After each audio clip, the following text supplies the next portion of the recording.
선생님들 안녕하세요.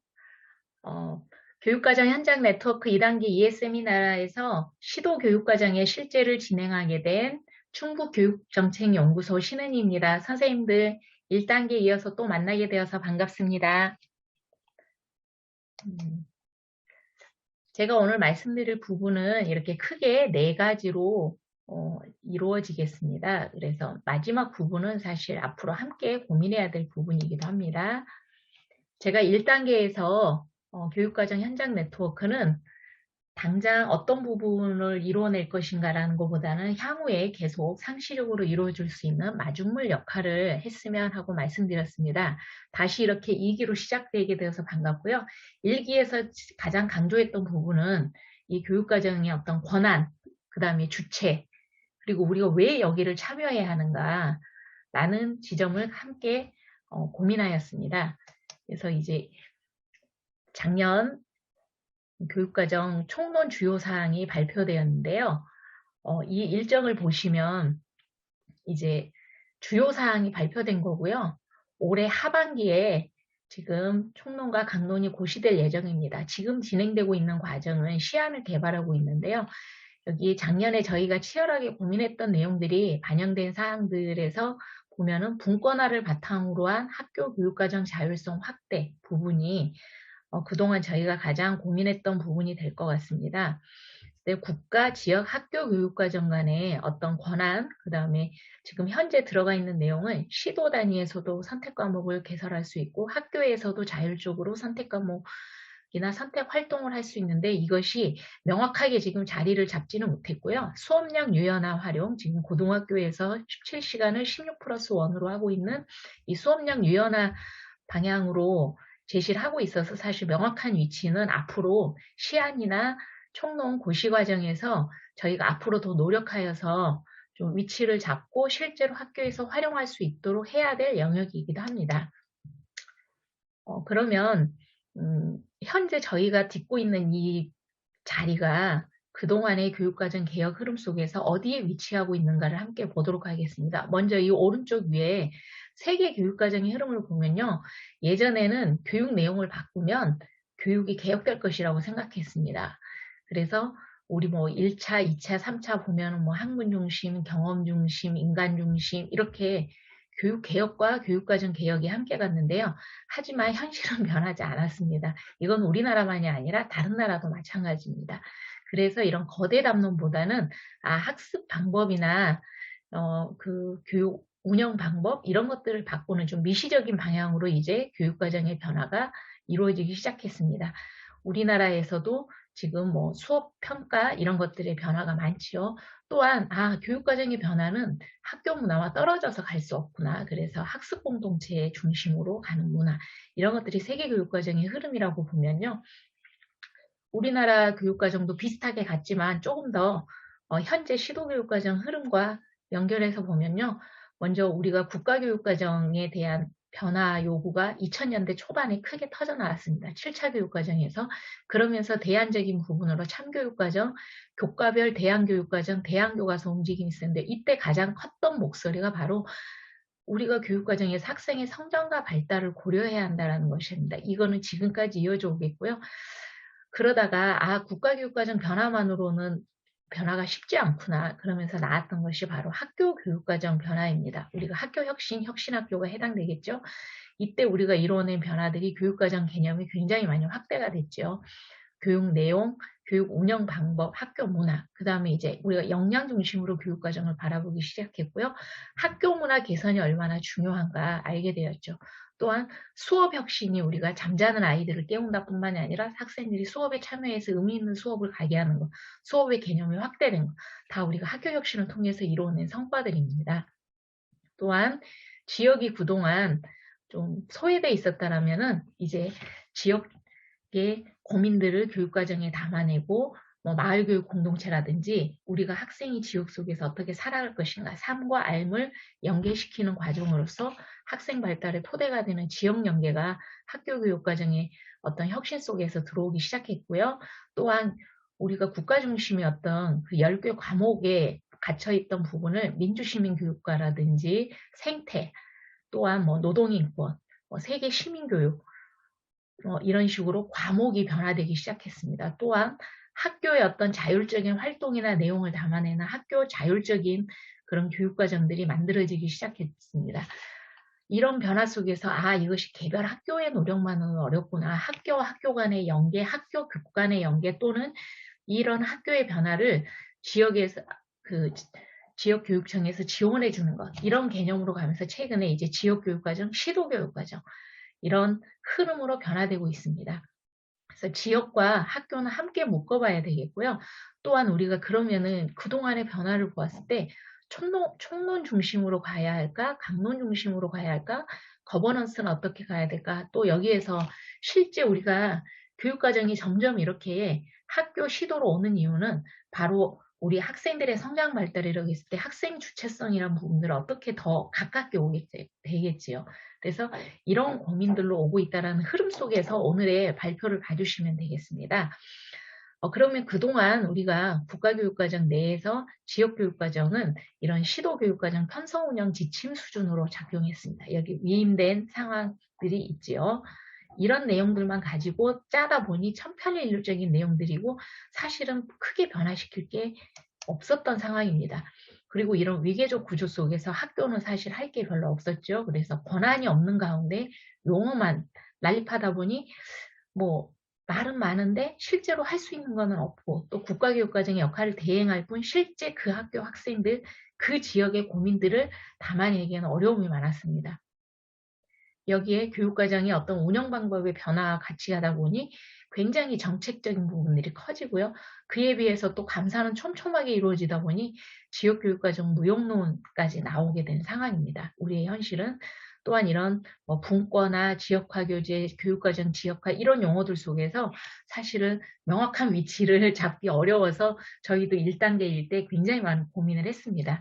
그러면서 이제 최근에는 시도교육과정이라는 고민으로 이 부분을 담아내고 있습니다.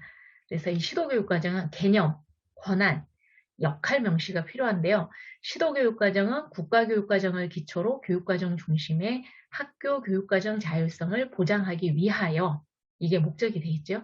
지역사회 시도교육청의 민주적 거버넌스에 기초하여 구성한 시도 수준의 교육과정이라는 용어로 작년에 저희가 이제 계속 이 지역교육과정 개념을 고민해 오던 거를 지금 1차적으로 정리했고요. 이 과정은 계속 우리가 구성적 개념으로 볼 수 있을 것 같습니다. 이걸 위해서는 위계적 결정 구조가 공유된 권한 구조로 가야 한다. 그 다음에 이 권한들은 결국은 교실의 교육과정을 지원해야 된다는 게 그동안의 고민들이었습니다. 또한 우리가 교육과정 거버넌스도 그동안 있지 않았냐 했을 때 아까 보여드린 것처럼 이렇게 위계적인 구조, 참여적 거버넌스 속에서 사실은 서로 고립되고 아니면 학교 교육청을 중심으로만 연결되는 지금 현재 수준이라면은 앞으로는 이렇게 서로 함께 연계가 중요시되는 이런 완전 네트워크형이 되어야 한다. 이런 문제의식들이 우리가 작년에 많이 이야기되었습니다. 그러면 이제 시도교육과정으로 가기 위해서 우리가 짚어야 될 점들이 있는데요. 우리가 이제 시도교육과정 편성운영 지침이 사실 쓸모가 있는가 이런 이야기도 많이 나오지만 제가 이제 2017년에 이 전국 시도교육과정 편성운영 지침을 분석을 해봤는데요.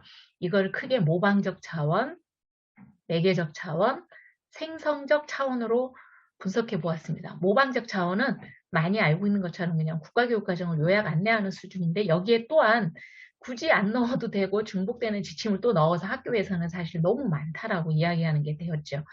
그런데 이제 매개적 차원은 국가교육과정을 해석하고 재안내하고 또는 불필요한 거는 또는 너무 과다한 지침이나 또 이런 것들은 생략하면서 오히려 교육청에서 학교의 어떤 실천을 보호해주겠다. 어떤 규정적 울타리 이런 것들이 되겠죠. 그래서 대표적으로 성취 기준에 대한 개념, 집중위 수제나 수준별 수업을 재해석해줘서 했던 부분이 있고요. 또한 학교에 진짜 필요한 부분, 한글 교육, 체험학습 이런 것들에 대해서 학교에서 실제로 할 수 있도록 자세한 안내가 들어가는 부분입니다. 이러면서 총론과 강론의 역할, 국가와 지역의 역할을 구분해 가기 시작했는데요. 이런 매개적 차원은 앞으로도 계속 이루어져야 될 수밖에 없습니다. 왜냐? 우리 교육과정이 너무 촘촘하고 이게 관행과 문화로 이미 굳건하게 있어서요. 사실 아무리 자율성이 있다고 해도 아직도 고쳐야 될 점이 많습니다. 여기에서 이제 생성적 차원은 그동안의 문제점을 극복하고 재창조하고 시도교육 과정으로 발전해가는 과정인데요. 여기에서는 이제 시도교육청이 지역 주민의 목소리를 담아서 정책 방향을 제시하고 지역 특색을 제시하고 또한 필요한 과목, 왜냐하면 국가교육과정의 과목이 너무나 견고하다라는 건 그동안 오랜 이야기잖아요. 또 그걸 그대로 두도 그냥 재구성 수준에서 하다 보면은 사실은 교과 논리에 저희가 오히려 따라가기가 쉽습니다. 그래서 과목을 새롭게 생성해 가고 있고요. 학교 혁신 요소를 반영해 가는 것도 생성적 차원에서 학교의 어떤 그 자율성을 보장해주고 특색을 만들어내는 것이 되겠죠.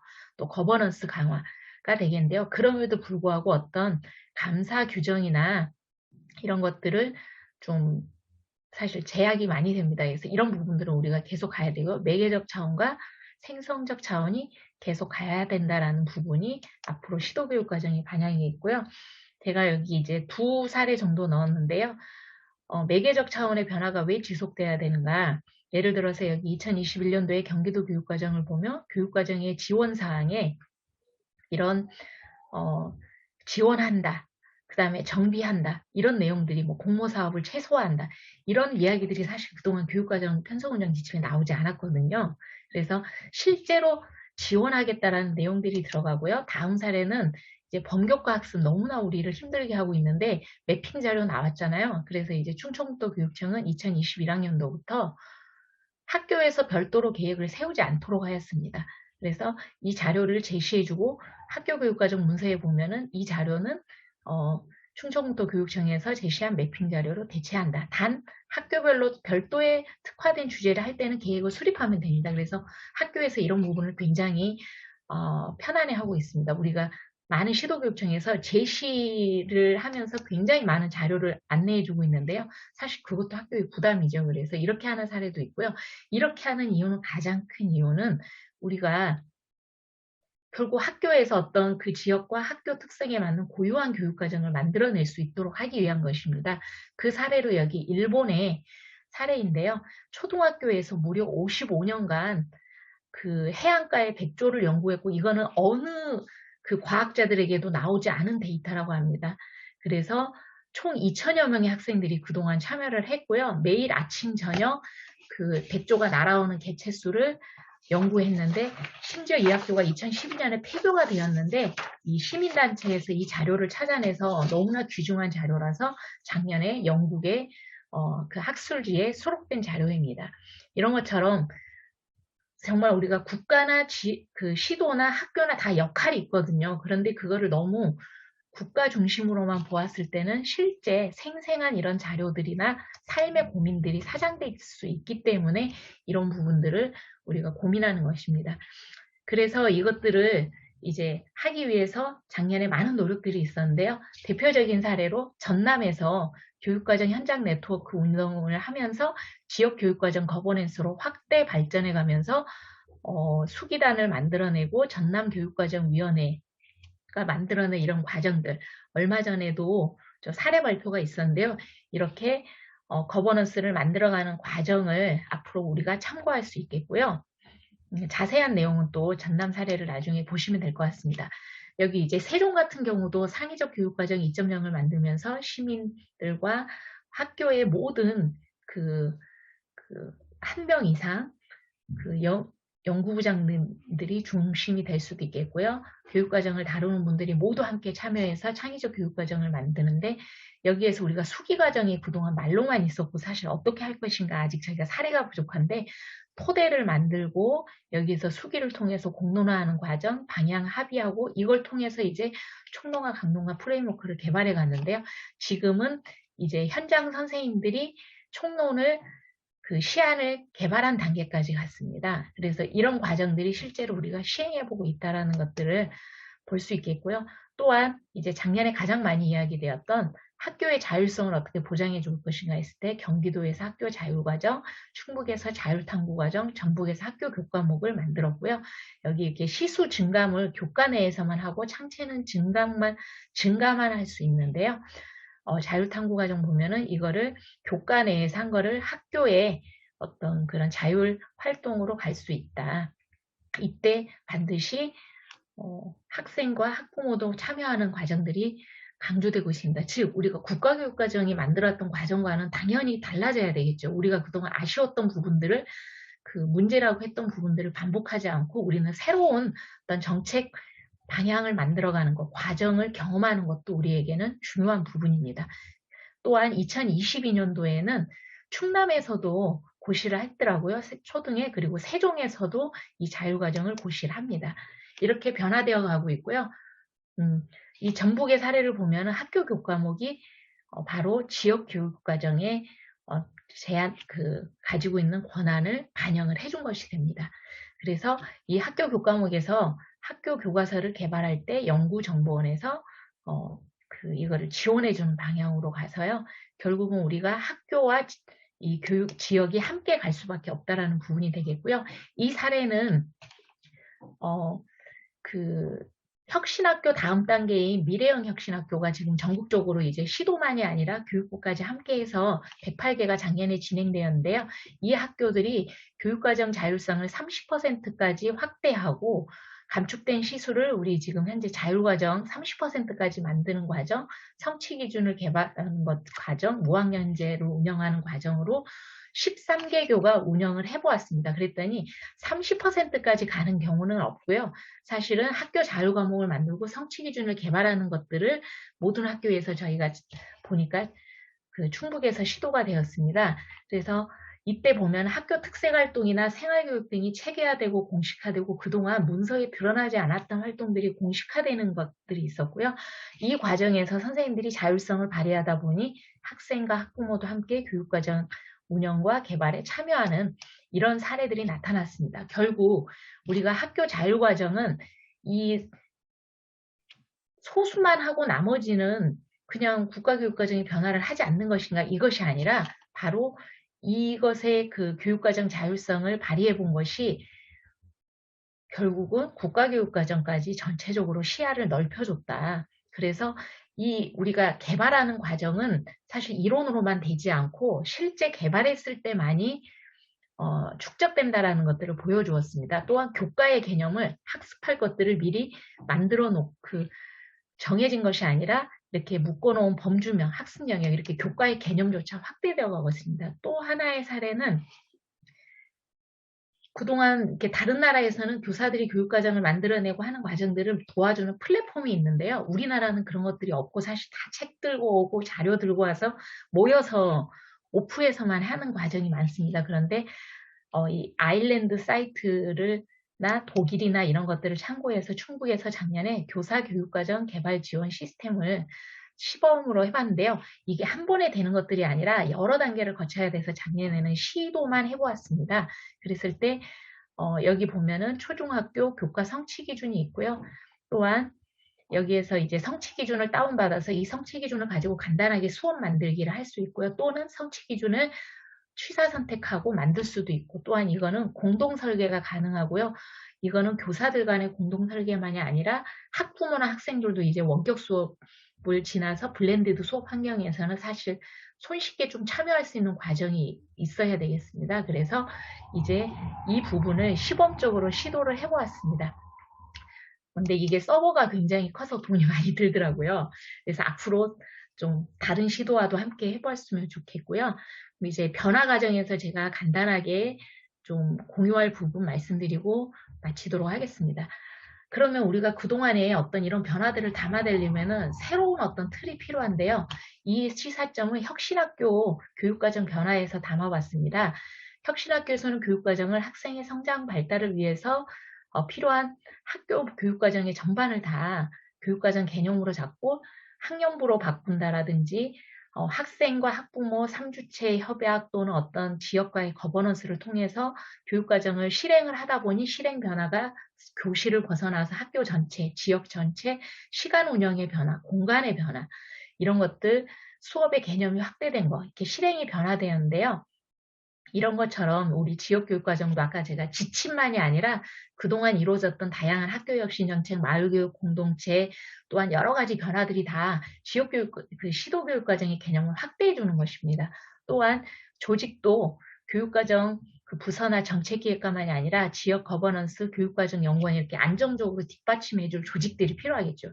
이런 아이디어들이 한 시도만이 아니라 좀 뭐 권역별로 또는 우리 지역은 어떤 교과서 개발을 먼저 해보겠다 하는 데들은 그런 지역끼리 이렇게 서로 연합해서 해볼 수 있을 것 같습니다. 그러면은 당연히 시도교육과정이 실행되는 방식도 지금보다는 더 역동적으로 변화될 수 있겠죠. 그래서 이런 변화들 속에서 우리 지역에서는 무엇부터 시도할 것인가를 우리가 이번 2단계 교육과정 현장 네트워크에서 함께 시도해 보았으면 좋겠습니다. 예, 제 발표는 이상으로 마치겠습니다. 선생님들의 역동적이고 활발한 참여를 통해서 이것이 이루어질 것이라고 생각합니다. 고맙습니다.